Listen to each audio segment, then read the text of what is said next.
ukur perubahan berat badan si bayi per harinya.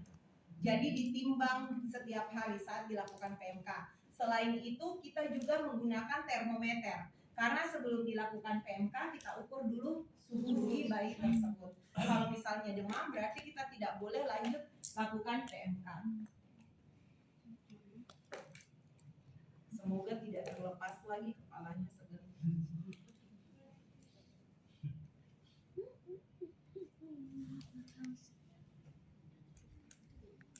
Oke, jadi teman-teman,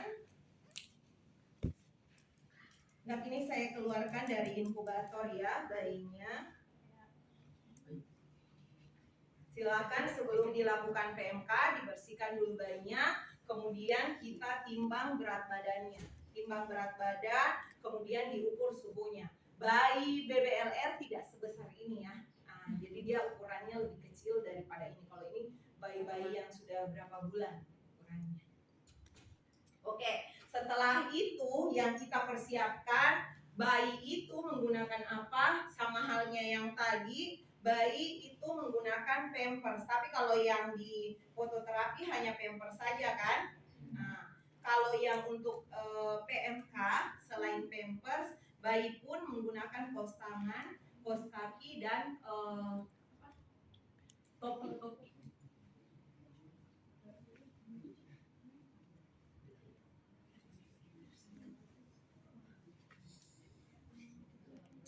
Saja ya teman-teman. Jadi posisi bayinya kayaknya semua barang-barangnya saya tidak turun. Jadi bayinya itu dia menggunakan kos tangan, kos kaki. Jadi nanti pada saat ujian silahkan dilengkapi. Oke ya, kos tangan, kos kaki dan topi. Karena tidak mungkin lagi saya suruh temannya bawa ambil ke atas barang-barangnya saya. Nah, jadi pakai topi, kos tangan dan kos kaki. Oke, jangan sampai nanti ada yang tidak bikin pada saat ujian. Nah, terus posisinya, jadi posisi pada saat anak, sebelum anak disiapkan, bayi disiapkan, posisi orang tua sudah membersihkan bagian dadanya terlebih dahulu.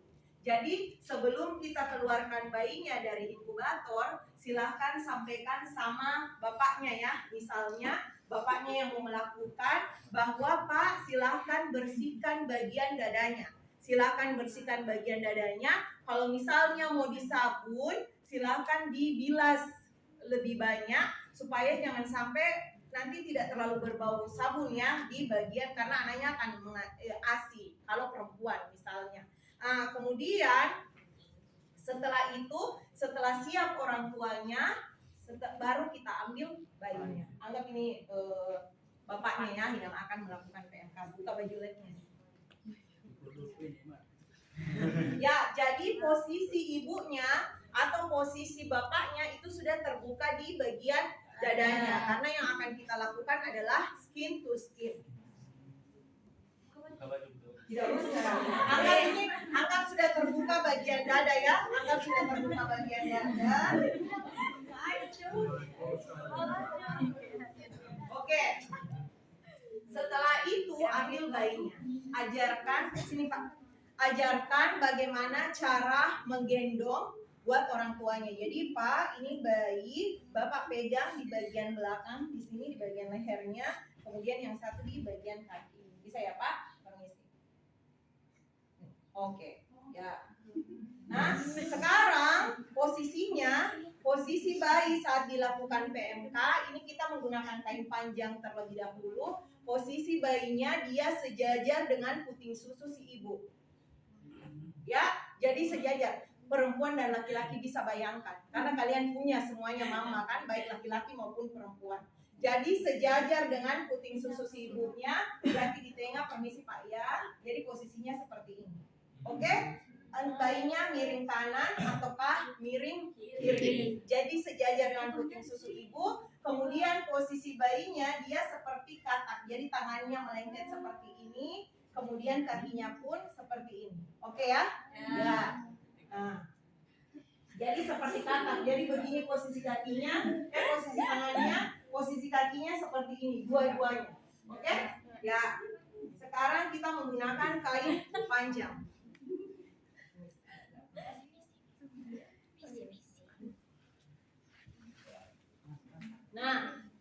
menggunakan kain panjang, silahkan diatur, dibagi 2 kainnya supaya sama panjang. Di sini Pak. Oke, kan bapaknya ya. Ya. Ya.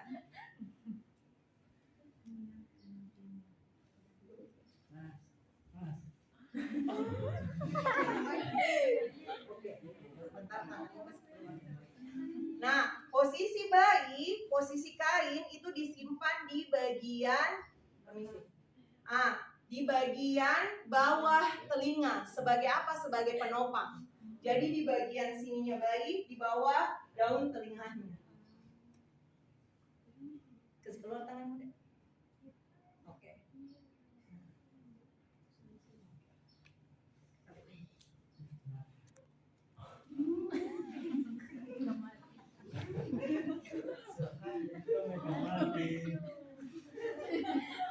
Oke.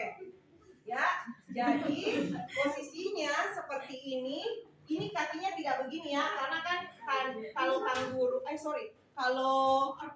kalau BBLR pasti tidak sepanjang itu kakinya. Dan tadi posisinya sudah seperti posisi katak. Oke. Nah, menghadap sana. Oke, jadi kalau kalian biasa lihat orang pakai gendongan, jadi ini kayak seperti itu. Ya. Coba aja kepalanya jadi sawit. Dia banyak sawitnya. Ya. Juragan sawit, juragan. Juragan sawit. Atas bobo uang ya. Sangat. Nah, jadi posisinya kayak begini ya. Permisi Pak, tangannya. Oke. Ya. Jadi posisinya kayak begini. Siapa lagi Sabri?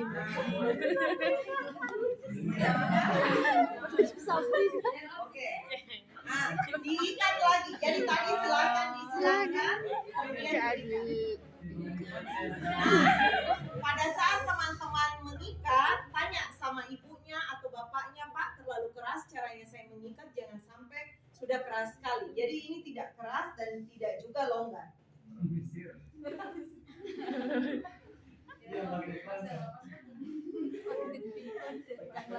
Jadi bagaimana terlihat rapi ya teman-teman. Oke. Posisinya seperti ini. Oke, setelah itu kan tadi posisinya bajunya terbuka ya. Sekarang ini dadanya terbuka, dia tidak menggunakan baju.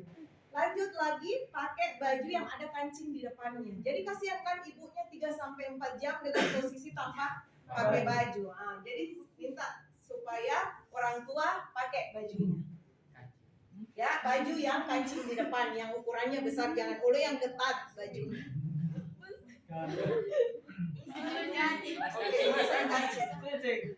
Oke, jadi posisinya seperti ini. Nah, setelah terpasang kain PMK-nya, arahkan ibunya untuk menyusui langsung si anaknya. Ya, entah itu kan ini dia menghadap ke kanan ya, menghadap ke kiri berarti payudara yang sebelah kiri dulu. Kalau misalnya sebentar dirasa sudah kosong, lanjut lagi ke sebelah kanan. Jadi seperti itu kan bisa digeser. Ini anaknya posisinya kecil. Oke. Nah, setelah itu kalau misalnya bapaknya yang memberikan PMK, berarti bisa menggunakan dot ataukah bisa menggunakan sendok saja. Nah, setelah ini, setelah terpasang, apa yang harus diinstruksikan sama orang tuanya? Jadi bapaknya tidak berdiri begini terus ya, bisa duduk, bisa sambil berbaring. Nah, karena posisinya nyantai, sampaikan sama orang tuanya bahwa si anak ini perhatikan jangan sampai nafasnya cepat atau nafasnya lambat atau malah terjadi henti nafas. Kemudian yang diperhatikan lain, jangan sampai si anak hipertermi. Kalau misalnya hipertermi, silakan langsung dihentikan PMK-nya. Kemudian yang disampaikan lain kan kalau kita menggendong bayi, kita rasa ya bayinya BAB. Ya, begitupun dengan saat dilakukan PMK. Jadi kalau misalnya bayinya BAB, karena durasi PMK itu lama, Ada yang intermittent 1 jam, sedangkan yang kontinu dia 3 sampai 4 jam. Jangan sampai pantatnya iritasi. Ya, jangan sampai pantat bayinya iritasi sehingga pada saat BAB langsung dihentikan PMK-nya. Langsung dihentikan PMK-nya. Kemudian, nah ini kalau ibunya. Karena biasanya kalau ibu habis melahirkan itu ukuran mamanya berbeda dengan ibu-ibu yang normal. Apalagi dengan bayi BBLR yang ukurannya kecil. Jadi minta ibunya sampaikan, perhatikan jangan sampai bayinya terjepit. Ya kan? Nah, jadi itu juga yang harus diperhatikan. Jadi ibunya tidak berdiri terus, bisa diminta untuk duduk ataukah bisa diminta untuk berbaring. Kemudian setelah PMK, apa yang didokumentasikan? Silahkan dokumentasikan dia menggunakan PMK apa? PMK intermittent kah ataukah PMK kontinu? Berapa lama durasi PMK-nya? Kemudian dia minum ASI tidak? Berapa banyak ASI yang dia minum? Setelah itu yang didokumentasikan berapa berat badannya hari ini, berapa suhunya hari ini. Selain berat badan, panjang badan, lingkar badan, dan lingkar lengan, lingkar kepala, dan lain-lain semua diukur. Oke, itu yang untuk menggunakan kain panjang. Minta tolong lepas. Itu tadi teman-teman yang kita menggunakan kain panjang. Sekarang kalau misalnya kita menggunakan kain kanguru. Kalau kain panjang, tadi posisi kain panjang itu kita bayinya digendong kan duluan. Sedangkan kalau kain kanguru itu bayinya dimasukkan dulu ke kantongnya, baru diserahkan ke orang tuanya. Jadi anggap ini di tempat tidur ya, atau di meja tindakan. Nah, tapi posisi bayi BBLR tidak sebesar ini ya, teman-teman. Jangan sampai nanti kalian bilang, "Ih, kenapa dia tidak masuk di dalam kantongnya? Dia kelihatan sepotong." Oke, jadi posisinya seperti ini. Ya, nah, jadi posisinya seperti ini. Ya, nah, kemudian posisinya kayak begini. Oke, masuk Pak. Nah, jadi masukkan bayinya ke dalam kantong. Jadi posisinya kasih berbaring, baru kasih pakai kantong kangurunya. Jangan sampai tabu balik. Jangan sampai kain yang di belakang ini menghadap di depan sini. Ya, biasa kejadian seperti itu. Baru berikan orang tuanya, permisi Pak, posisinya sama, sejajar dengan puting susu si ibunya. Kayaknya nurse Ana ada hubungan diri, sebentar coba sampaikan. Mana simpennya? Posisinya sama, tapi kanguru tidak kelihatan begini dari kepala. Nah, BBLR maksudnya. Jadi posisinya sama, sejajar dengan puting susu si ibunya. Kemudian posisinya itu dia seperti katak. Jadi posisinya seperti katak yang tadi posisi tangannya dan posisi kakinya. Permisi. Menghadap belakang saja. Oke, jadi silahkan diikat saja. Tanyakan sama bapaknya atau ibunya keras atau tidak.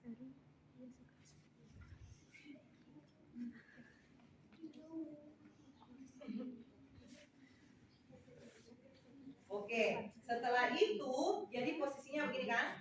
Ya. Ah, ini ditarik naik ke atas ini. Jadi yang ini yang sebagai penopangnya. Jadi ditarik ke atas.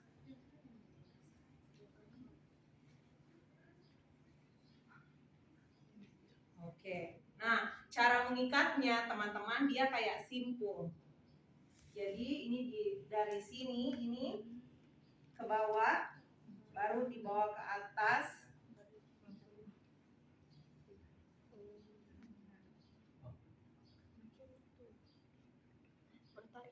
Baru ditarik. Oke? Ya. Bentar ini. Kemudian yang ini kan? Nah, dari bawah, masuk dari bawah. Pokoknya bagaimana caranya dia terikat dengan rapi.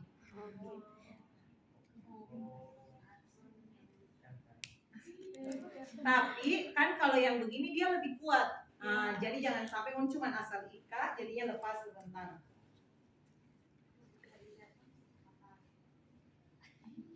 Oke, jadi posisinya seperti ini. Oke, ya, jadi ini metode kanguru. Kakinya tidak begini ya. Kakinya seperti katak, jadi tidak kelihatan kakinya. Kalau ibunya kurus, teman-teman bisa silang ini karena mungkin kepanjangan sekali, jadi bisa di model silang, ya, yang bagian ininya. Ini untuk PMK. Setelah PMK sama yang diinstruksikan kepada orang tua dan apa yang diperiksa juga sama. Oke, Buka, tolong lepas lagi. Teknik menyusui. Nah, kalau kalian main-main ini, karena di sini bisa robek kayak itu sana. Nah, jadi teman-teman langsung saja ya. Anda sobat tunggu. Nah, posisi bayi saat kita mau menyusui sebenarnya selama ini saya pakai pantong payudara, tapi ada di atas lagi. Dan mungkin saya suruh lagi teman kan naik ke atas. Nah, posisi bayi saat mau disusui bagaimana posisinya? Kepala menghadapi bagian payudara. Oke, tangannya saya bagaimana? Oke. Sekarang posisi tangannya seperti ini ya. Posisi bayi itu berada di Lengkungan. di lengkungan siku, kemudian perut bayi bersentuhan dengan perut ibu, kan? Perut bayi bersentuhan dengan perut ibu, telinga, bahu itu sejajar garis lurus, kemudian bayi bersentuhan mulut bayi sejajar dengan puting susu si ibunya. Oke, jadi posisinya seperti ini. Oke ya. Kemudian posisi ibu bagaimana? Duduk dan tidak menggantung bagian kakinya. Jadi tidak menggantung bagian kakinya, dilakukan serileks mungkin. Kemudian setelah posisinya, jadi posisinya itu sebelum melakukan pemberian ASI, jadi sedikit ibunya dianjurkan untuk memencet di bagian mana? Kuping, kemudian ya, oke. Jadi posisinya kayak begini, anggap ini ibu ya.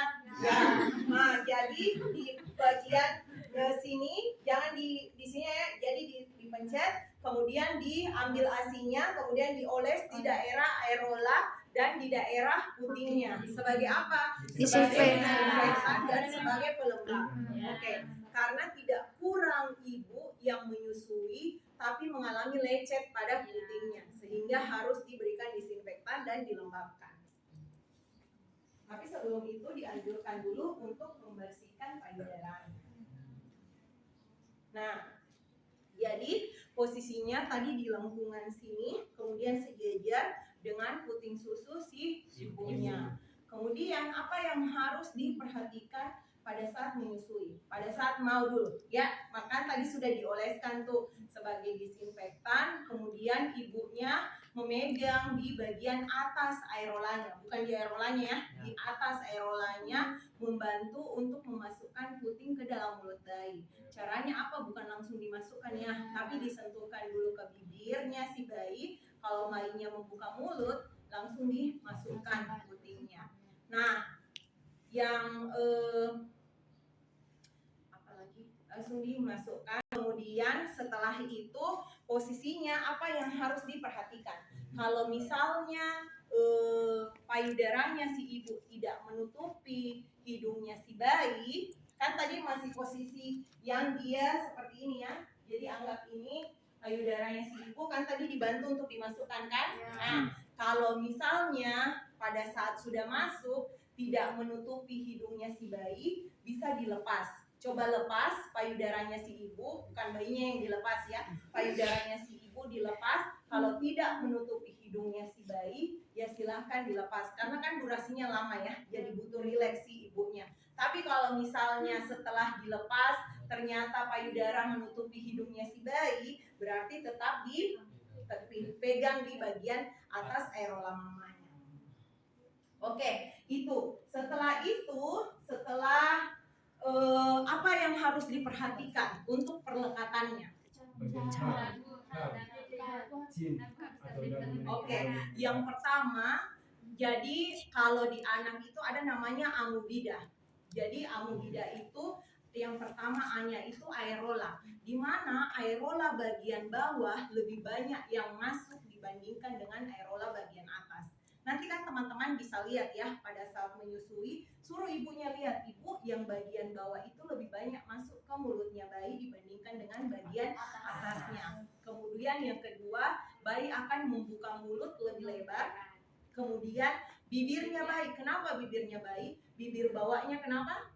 Lipat ke bawah. Menekuk ya, menekuk ke bawah. Kemudian dagunya atau chinnya yang tadi temannya bilang dia menempel ke payudara.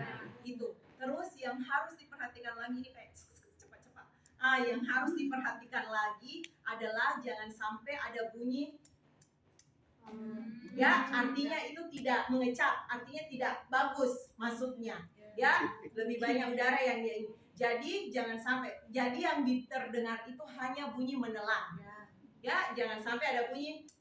Kan biasa ya, saat menyusui itu, saat bayi kita dengar menyusu sama ibunya kita dengar, berarti itu tidak bagus posisi masuknya. Oke, itu. Kemudian ibunya harus rileks, posisi ibu harus rileks, posisi bayinya juga tidak.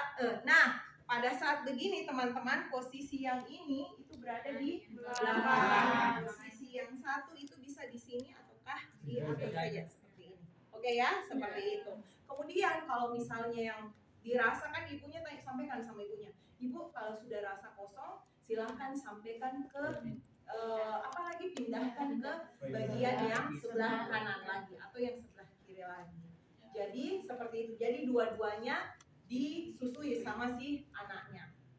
Setelah memberikan ASI, jadi sama ya yang harus diperhatikan antara yang kanan dan yang kiri, amubida tadi. Setelah memberikan ASI, apa yang harus dilakukan? Menyendawakan bayinya. Oke, itu ada yang sendawakan. Jadi disendawakan. Setelah itu selesai dirapikan bayinya, rapikan juga ibunya. Oke.